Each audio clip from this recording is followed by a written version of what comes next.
प्यारे बच्चों, इस कॉन्सेप्ट में हम डायरेक्ट एंड इनडायरेक्ट नरेशन के बारे में अध्ययन करेंगे, जिसमें देखें कि बातचीत हमेशा दो या दो से अधिक लोगों के बीच होती है। इस बातचीत में एक कहने वाला जिसे स्पीकर कहा जाता है, दूसरा सुनने वाला जिसे लिसनर कहते हैं, तीसरा जिसके विषय में बातचीत की जाती है। तो स्पीकर अपने लिए मैं और हम फर्स्ट पर्सन का प्रयोग करता है, सुनने वाला अपने लिए तुम और आपका सेकंड पर्सन का प्रयोग करता है, और जिसके विषय में बातचीत करते हैं वे इन्हें थर्ड पर्सन के अंतर्गत रखे जाता है। तो बातचीत को लिखने के ढंग में दो तरीके हैं, एक कहलाता है आपका डायरेक्ट नरेशन, दूसरा कहलाता है इनडायरेक्ट नरेशन। अब डायरेक्ट नरेशन आप देखें, इसमें स्पीकर द्वारा बोले गए स्टेटमेंट्स को ज्यों का त्यों इन्वर्टेड कॉमास के अंतर्गत लिखते हैं। ऐसे वाक्य के दो भाग होते हैं, पहला रिपोर्टिंग क्लाउज, दूसरा रिपोर्टेड स्पीच। अब देखें रिपोर्टिंग क्लाउज किसको कहेंगे, ये वाक्य में इन्वर्टेड कॉमास के बाहर का भाग होता है। इसे तीन भागों सब्जेक्ट, वर्ब और ऑब्जेक्ट में विभाजित किया जाता है। दूसरा देखें रिपोर्टेड स्पीच, ये वाक्य में इन्वर्टेड कॉमास के बाहर का भाग होता है, इन्वर्टेड कॉमास के अंदर का भाग होता है। इनडायरेक्ट बनाते समय इसी भाग में परिवर्तन किया जाता है। अब मैं आपको एक एग्जाम्पल के द्वारा ये क्लियर कर देता हूँ कि कितना हिस्सा रिपोर्टिंग क्लाउज और कितना हिस्सा रिपोर्टेड स्पीच कहलाता है। अब देखें एक एग्जाम्पल के द्वारा ये स्पष्ट होता है कि रिपोर्टिंग क्लाउज कितना होता है, रिपोर्टेड स्पीच कितना होता है। तो देखें the teacher said to Mahesh, इतना हिस्सा रिपोर्टिंग क्लाउज कहलाता है। यू आर माई स्टूडेंट, ये रिपोर्टेड स्पीच कहलाता है। रिपोर्टिंग क्लाउज में देखें द टीचर आपका सब्जेक्ट हो जाएगा, सैड आपकी वर्ब हो जाएगी और महेश ऑब्जेक्ट हो जाएगा। इसके बाद देखें इनडायरेक्ट स्पीच, इसमें स्पीकर के द्वारा बोले गए कथन को उसी के शब्दों में ना कहकर सुनने वाला अपने शब्दों में अर्थात प्रोनाउंस व वर्ब के टेंस में परिवर्तन करके कहता है, तब इन्वर्टेड कॉमास का प्रयोग नहीं किया जाता। जैसे एग्जाम्पल के द्वारा the teacher told Mahesh that he was his students, जो आपने ऊपर एग्जाम्पल दिया था उसी को कन्वर्ट कर दिया। अब आप जब आगे पढ़ेंगे तो आप इसको अच्छे से समझ सकेंगे। इसके बाद डायरेक्ट से इनडायरेक्ट बनाने के नियम, इसमें तीन नियम हैं। पहला changing the pronoun, changing the person of the given pronoun, दूसरा changing the words showing nearness, और तीसरा changing the tense of the given verb. ये तीन मुख्य परिवर्तन किए जाते हैं, जिन्हें मैं अब बारी बारी से आपको बताता हूँ। पहला आप देखें changing the person of the given pronoun. अब पहले देखें changing the persons of the given pronoun. तो रिपोर्टेड स्पीच के वाक्य में आए हुए प्रोनाउंस को SON/123 नियम के अंतर्गत इस प्रकार परिवर्तित करते हैं, जिसमें S means subject, O means object, no means no change, N means no change. 1 means first person, 2 means second person और 3 मीन्स थर्ड पर्सन। तो पहला देखिए पॉइंट दिया हुआ है कि रिपोर्टेड स्पीच में आए हुए फर्स्ट पर्सन को रिपोर्टिंग क्लाउज के सब्जेक्ट के अनुसार बदल देते हैं।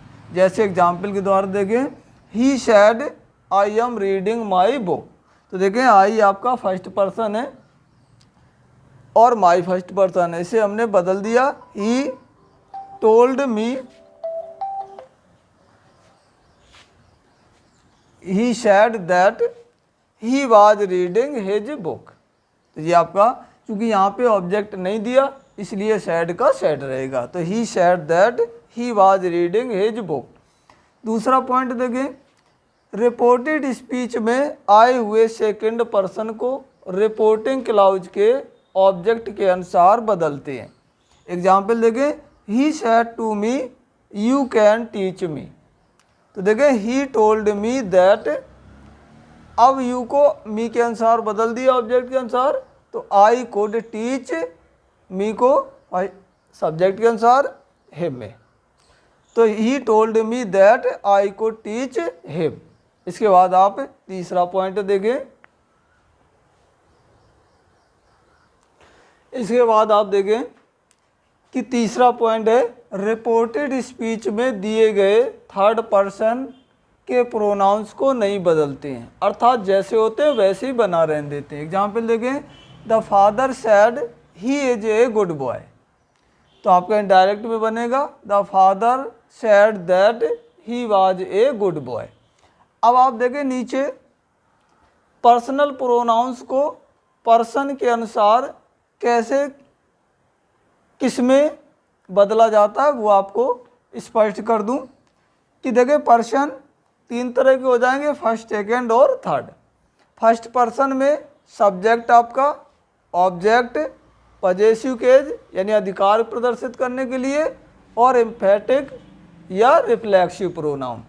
तो देखें फर्स्ट पर्सन में आपके आई और बी आते हैं, सेकंड पर्सन में यू आता है, और थर्ड पर्सन में ही, सी, इट और दे आता है, जिनका क्रमशः ऑब्जेक्ट मी और अस हो जाएगा।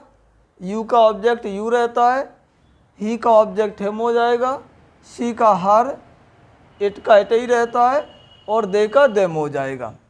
इसके बाद अधिकार प्रदर्शित करने के लिए my, mine, our, ours, your, yours, his, she, he के लिए, और सी के लिए हर, हर्ष, इट के लिए इट्स, और दे के लिए देयर और देयर्स।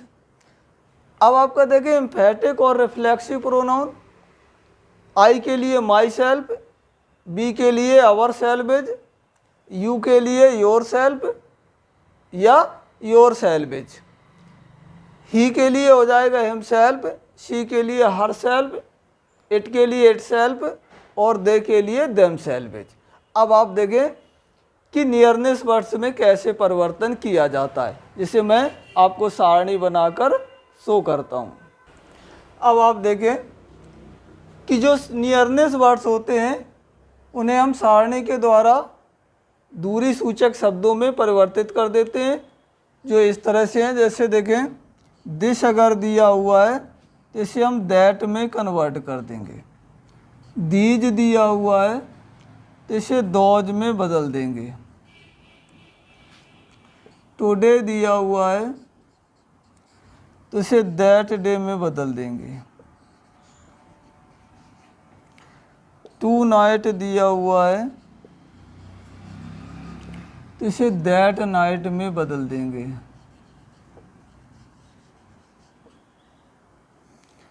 हेयर अगर दिया हुआ है तो इसे देयर में बदल देंगे। नाउ अगर दिया हुआ है तो इसे देन में बदल देंगे। अगर हैंस दिया हुआ है तो इसे थैंक्स में बदल देंगे। अगर हाइदर दिया हुआ है तो इसे थाइदर में चेंज कर देंगे। यस्टरडे अगर दिया हुआ है तो इसे द प्रीवियस डे में चेंज कर देंगे।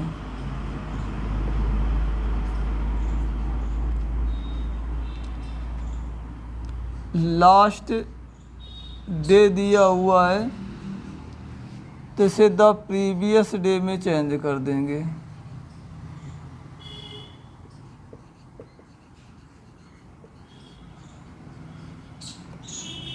टुमारो अगर दिया हुआ है तो इसे द नेक्स्ट डे में बदल देंगे।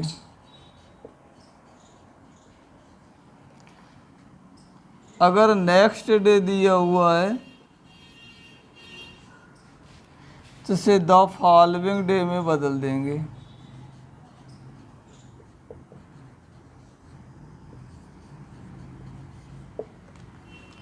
अगर एगो दिया हुआ है तो इसे बिफोर में बदल देंगे।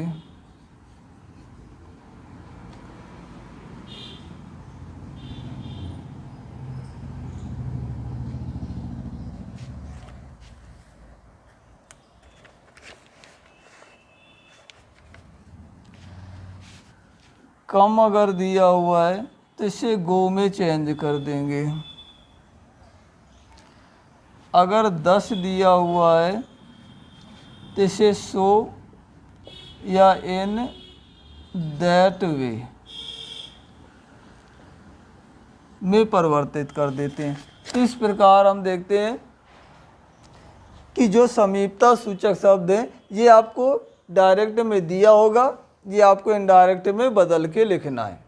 अब आप देखेंगे कि हम टेंस में परिवर्तन कैसे करते हैं। तो तीसरा रूल आपका परिवर्तन था कि दिए गए वर्ब के टेंस में परिवर्तन, तो changing the tense of the given verb. अब उसके बारे में आप सारणी बना करके या और हम अब आप देखें changing the tense of the given verb. तो पहला पॉइंट है आपका कि यदि रिपोर्टिंग क्लाउज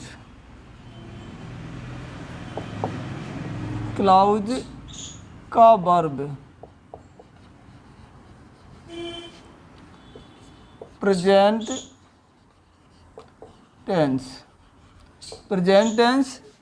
या फ्यूचर टेंस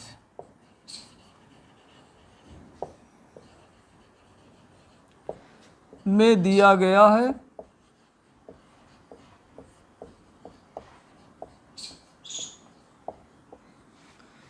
तो इनवर्टेड कॉमाज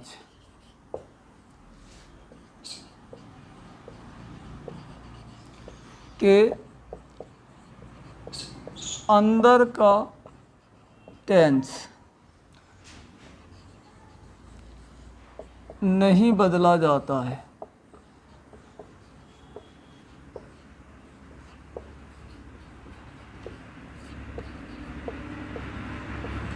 अब आपको मैं एग्जाम्पल्स के द्वारा ये शो करता हूँ।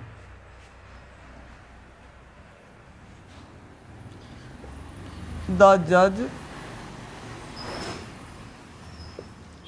सेज, द जज सेज, तो देखें द जज says I shall punish the criminal, तो आपका बन जाएगा द जज सेज दैट। अब देखिए ये वाला आपका सेज वर्ब जो दिया गया है ये प्रेजेंट टेंस में है, अतः इन्वर्टेड कॉमाज में जो वर्ब आया है उसमें कोई परिवर्तन नहीं होगा।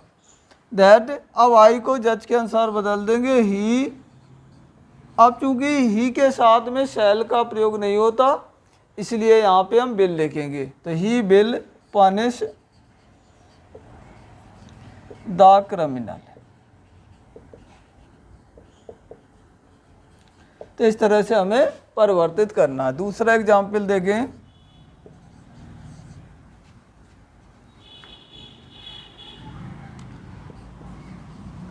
द बॉय विल से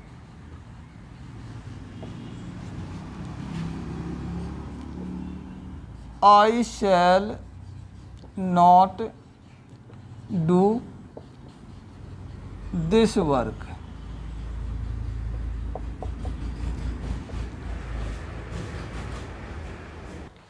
तो the boys will say I shall not do this work. अब देखें यहाँ पे विल से दिया है फ्यूचर इंडेफिनिट में, तो यहाँ पर भी आपको रिपोर्टेड स्पीच का टेंस नहीं बदलना है। तो the boy will say that, अब आई को बॉय के अनुसार बदल देंगे, he will not do, this का हो जाएगा आपका दैट वर्क। तो पहला आपका रूल है कि यदि रिपोर्टिंग क्लाउज का वर्ब प्रेजेंट टेंस या फ्यूचर टेंस में दिया है तो इन्वर्टेड कॉमास के अंदर आई हुई वर्ब का टेंस नहीं बदलते हैं। अब आप दूसरा नंबर नियम देखेंगे। अब दूसरा रूल है आपका कि यदि रिपोर्टेड स्पीच के वाक्य में habit, proverb, historical events, universal truth आदि में से दिए होने पर रिपोर्टेड स्पीच के वर्ब का टेंस नहीं बदला जाता है। अब जैसे अब मैं एग्जाम्पल के द्वारा आपको शो करता हूँ। पहला देखिए, the teacher said the earth moves around the sun. तो देखें, the teacher said the earth moves around the sun. अध्यापक ने कहा कि धरती सूर्य के चारों ओर घूमती है। तो ये आपका यूनिवर्सल ट्रुथ दिया हुआ है। इस कंडीशन में इसमें कोई परिवर्तन नहीं करते। तो आपका बनेगा द टीचर शेड दैट। अब जो वाक्य आपका दिया वही आपका लिख देंगे, earth moves round the sun. दूसरा आप एग्जाम्पल देखें, पीपल से people shade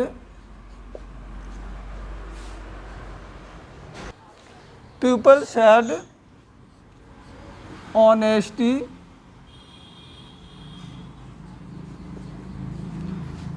is the best policy.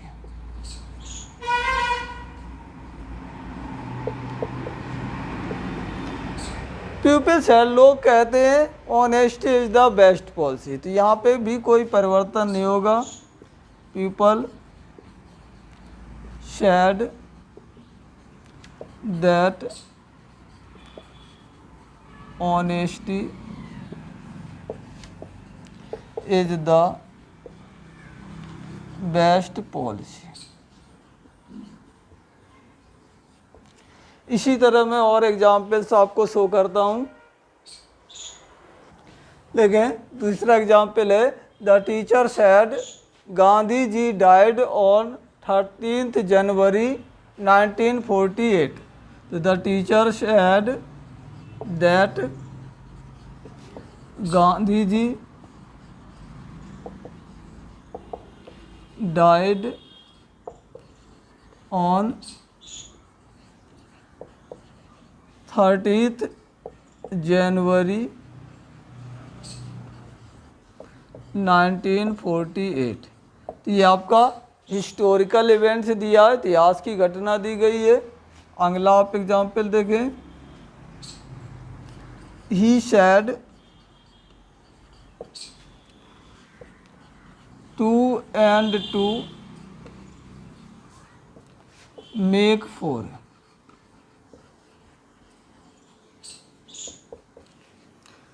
He said, उसने कहा 2 and 2 make 4, 2 और 2 4 होते हैं। तो ये आपका प्रोवर्ब दिया हुआ है। तो he said that 2 and 2 make 4। अगला आप एग्जाम्पल देखें, Meera said to me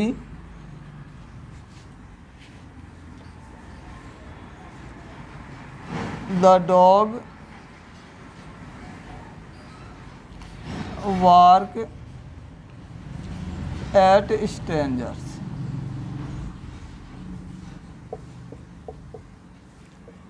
Meera said to me the dogs bark at strangers. Meera ने मुझसे कहा कि कुत्ते अपरिचितों पर भौंकते हैं। तो देखें, Meera told me that the dogs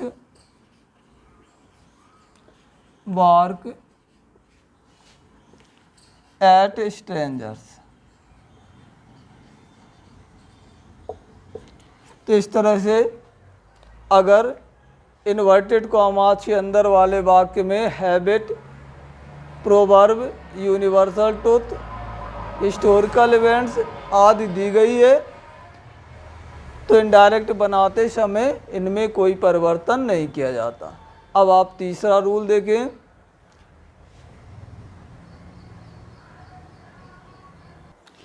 अब देखें, यदि रिपोर्टिंग क्लाउज का वर्ब पास्ट टेंस में दिया गया है तो रिपोर्टेड स्पीच के वर्ब का टेंस सारणी के अनुसार हम बदल देते हैं। जैसे देखें, दिया गया टेंस और बदला हुआ टेंस। पहला प्रेजेंट टेंस जिसमें इजारम वर्ब दी गई होगी, इन्हें हम पास्ट टेंस बाज वर्ब में परिवर्तित कर देंगे। दूसरा प्रेजेंट इंडेफिनिट, इसे हम पास्ट इंडेफिनिट में बदल देंगे। प्रेजेंट कॉन्टीन्यूअस टेंस को हम पास्ट कॉन्टीन्यूअस टेंस में बदल देंगे। प्रेजेंट परफेक्ट टेंस को हम पास्ट परफेक्ट टेंस में बदल देंगे। प्रेजेंट परफेक्ट कॉन्टीन्यूअस टेंस को हम पास्ट परफेक्ट कॉन्टीन्यूअस में बदल देंगे। अगर पास्ट टेंस जिसमें आपकी वर्ब बाज वर्दी है तो इसे हैड बीन में परिवर्तित कर देंगे। इसके बाद आगे देखें कि पास्ट इंडेफिनिट, आगे देखें हम कि past indefinite past perfect tense में, पास्ट कॉन्टीन्यूअस को पास्ट परफेक्ट कॉन्टीन्यूअस टेंस में, पास्ट परफेक्ट टेंस और पास्ट परफेक्ट कॉन्टीन्यूअस टेंस ये नो चेंज रहता है, अर्थात इसमें कोई परिवर्तन नहीं किया जाता है। फ्यूचर टेंस के वाक्यों में अगर विल दिया तो उसको वुड में परिवर्तित कर देंगे, शैल दिया तो शुड में, कैन को कुड में और मे को माइट में बदल देते हैं। इसके बाद देखिए एजर्टिव सेंटेंस। एजर्टिव सेंटेंस में हम क्या करते हैं कि इन्वर्टेड कॉमास हटाने के लिए हम दैट का प्रयोग करते हैं। अगर सैड के बाद टू दिया गया है तो उसे इस प्रकार परिवर्तित कर देते हैं, सेज टू की जगह टेल्स कर देते हैं, से टू को टेल में, सेइंग टू को टेलिंग में और सैड टू को टोल्ड में बदल देते हैं। अगर सैड के बाद टू नहीं दिया है तो कोई परिवर्तन नहीं करते हैं, अर्थात सैड का सैड बना रहने देते हैं। इसके बाद तीसरा परिवर्तन और होता है कि अन्य सभी परिवर्तन पूर्ववत नियमों के आधार पर करते हैं। अब देखें example, he said to me I am going to Agra today. तो देखें सेड की जगह पे टोल्ड हो गया, he told me that he was going to Agra that day. अब फर्स्ट पर्सन को सब्जेक्ट के अनुसार ही में परिवर्तित कर दिया, प्रेजेंट टेंस को पास्ट टेंस में परिवर्तित कर दिया और टुडे को दैट डे में। दूसरा एग्जाम्पल देखें, they said to him we will play a match. तो they told him that they should.